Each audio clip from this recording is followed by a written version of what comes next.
In today's video, I'm going to teach you how to sign into the OneDrive app on your mobile device. Whether you're new to OneDrive or simply aiming to refresh your skills, this guide is designed to make your experience as seamless as possible. So let's dive right in. First off, let me clarify that while I'll be demonstrating these steps on my PC screen, the process is absolutely identical on your mobile phone.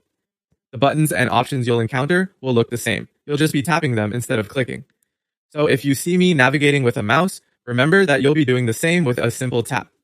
Now let's begin by finding and opening the OneDrive app on your mobile device. If you haven't already downloaded it, go to your app store and search for OneDrive. Once you have the app up and running, you'll notice a sign in option prominently displayed on the screen. Go ahead and tap on sign in. This will bring you to a new screen where you'll be prompted to enter your Microsoft email address. Be sure to type it in carefully to avoid any errors and then tap on the next button.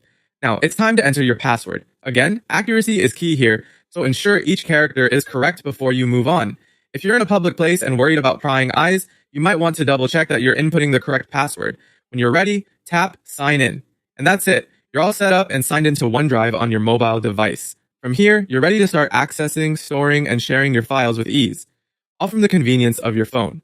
Remember, keeping your OneDrive app signed in is great for quick access, but always be aware of the security settings appropriate for you. If you're using a shared device, consider logging out after your session to keep your information secure.